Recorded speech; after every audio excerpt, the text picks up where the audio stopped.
साथियों नमस्कार, आपका अपना चैनल थारू एजुकेशन पॉइंट में आपका स्वागत है। आइए आज व्याकरण का उच्चारण स्थान पढ़ेंगे, क्योंकि प्रत्येक वर्ण कहीं ना कहीं से उच्चारण होते ही हैं। जैसे यह कंठ हो जाता है, दोनों साइड का यह जो एरिया होता है इसे मुर्दा कहते हैं। ऊपर अगर जीभ जाके ऊपर सटता है तो उसे तालु कहते हैं। जीभ आके दांत में लड़े तो दंत हो जाता है। अगर किसी वर्ण को बोलते समय होठ आपस में लड़े तो उसे ओष्ठ कहते हैं। तो आइए देखते हैं, क्योंकि उच्चारण स्थान से क्वेश्चन 10th बोर्ड में पूछता है, 10+2 में पूछता है और कॉम्पिटिटिव एग्जाम में भी पूछता है और पूछता रहेगा। तो सबसे पहले आइए देखते हैं कि कौन से वर्ण कहाँ से उच्चारण होते हैं। अगर हम कहें कि कंठ, यानी कंठ से कौन कौन से वर्ण उच्चारण होते हैं, तो कंठ से अ, आ, क वर्ग। क वर्ग का अर्थ होता है क, ख, ग, घ, अंग। यानी कंठ से अ, आ, क वर्ग वर्ण उच्चारण होते हैं और इसे नाम क्या दिया जाता है, तो कंठ्य वर्ण। चलिए फिर से, कंठ से कौन कौन से वर्ण उच्चारण होते हैं, तो अ, आ, क वर्ग। क वर्ग का अर्थ होता है क, ख, ग, घ, अंग और इसे नाम क्या दिया जाता है, तो कंठ्य वर्ण। अब आइए नीचे, तालु यानी ऊपर, यहाँ पे जो होता है उसे तालु कहते हैं। यानी तालु से उच्चारण होने वाले वर्ण कौन कौन से हैं, तो हर्षई, दीर्घई, य, तालव, स, च वर्ग। च वर्ग का अर्थ होता है च, छ, ज, झ, इया। यानी तालु से हर्षई, दीर्घई, य, तालव, स, च वर्ग वर्ण उत्पन्न होते हैं और इसका नाम क्या दिया जाता है, तो तालव्य वर्ण, यानी तालु से उत्पन्न होने वाले वर्ण। अब आइए मुर्दा, यानी मुर्दा अभी बताए हैं कि ये दोनों साइड का एरिया जो है, खाल जो है, इसे मुर्दा कहते हैं। यानी मुर्दा से कौन कौन से वर्ण उच्चारण होते हैं, तो मुर्दा से री, र, मूर्धन स, ट वर्ग। ट वर्ग का अर्थ हुआ ट, ठ, ड, ढ, ड़ और इसका नाम क्या दिया जाता है, तो मूर्धन्य वर्ण।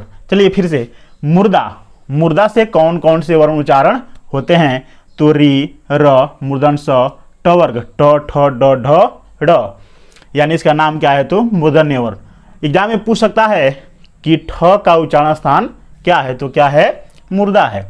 एग्जाम में पूछ देगा कि तालव स का उच्चारण स्थान क्या है, तो क्या है, तालु है। ऐसे जरूर याद रखिएगा। यानी मुर्दा से उच्चारण कौन कौन से वर्ण होते हैं, तो री है, र है, मूर्धन स है, ट वर्ग, ट, ठ, ड, ढ, ड़ है और इसका नाम क्या है, तो मूर्धन्य वर्ण है। अब आइए दंत, यानी जीभ दांत में आके सटे। यानी दंत से कौन कौन से वर्ण उच्चारण होते हैं, तो ल, दंत स, त वर्ग। त वर्ग का अर्थ हुआ त, थ, द, ध, न और इसका नाम क्या दिया जाता है, तो दंत्य वर्ण। दंत से कौन कौन से वर्ण उच्चारण होते हैं, तो ल, दंत स, त वर्ग, यानी त, थ, द, ध, न। पांचों वर्ण में से कोई से पूछ सकता है, पूछ देगा न का उच्चारण स्थान क्या है, तो क्या है, दंत है। थ का उच्चारण स्थान क्या है, तो क्या है, दंत है, क्योंकि तवर करने से त, थ, द, ध, न पांचों आ गया और इसे नाम क्या दिया जाता है, तो दंत्य वर्ण नाम दिया जाता है। अब आते हैं ओष्ठ। ओठ जो आपस में सटे, किस वर्ण को बोलते समय सटे, तो ओष्ठ से उच्चारण होने वाले कौन कौन से वर्ण हैं। यानी होठ से उच्चारण होने वाले वर्ण हर्षौ, दीर्घौ, प वर्ग, प, फ, ब, भ, म। प वर्ग का अर्थ हुआ प, फ, ब, भ, म का उच्चारण स्थान क्या है, तो ओठ है। यानी हर्षौ, दीर्घौ, प वर्ग, यानी प, फ, ब, भ, म का उच्चारण स्थान क्या है, तो ओष्ठ है और इसे नाम क्या दिया गया है, तो ओष्ठ्य वर्ण नाम दिया गया है। चलिए, अगर एग्जाम में पूछ दे कि प, फ, ब, भ, म का उच्चारण स्थान क्या है, तो क्या है, ओष्ठ है और इसे नाम क्या दिया गया है, तो ओष्ठ्य वर्ण। अब आते हैं कंठ तालु। कंठ तालु का अर्थ हुआ कंठ का और तालु दोनों का मिलन हो, उसे क्या कहेंगे, कंठ तालु। यानी ए, ऐ ऐसे वर्ण हैं, मात्र दो ही ऐसे वर्ण हैं, ए और ऐ, जिसका उच्चारण स्थान क्या होता है, तो कंठ और तालु, यानी कंठ तालु दोनों होता है और इसका नाम क्या दिया गया है, तो कंठ तालव्य वर्ण। चलिए एक बार और, कंठ तालु से कौन कौन से वर्ण उत्पन्न होते हैं, तो कंठ तालु से मात्र दो वर्ण उत्पन्न होते हैं, ए और ऐ और इसे नाम क्या दिया गया है, तो कंठ तालव्य वर्ण। अब आते हैं कंठोष्ठ, जहां कंठ भी और ओठ भी दोनों का मिलन हो उसे कंठोष्ठ कहेंगे। यानी कंठोष्ठ में दो ही वर्ण आते हैं, ओ और औ और इसे नाम क्या दिया गया है, तो कंठोष्ठ्य वर्ण। कंठोष्ठ मतलब कंठ और ओष्ठ भी, यानी कंठोष्ठ से कौन कौन से वर्ण उत्पन्न होते हैं, तो दो ही होते हैं, ओ और औ और इसे नाम क्या दिया गया है, तो कंठोष्ठ वर्ण नाम दिया गया है। अब आते हैं दंतोष्ठ।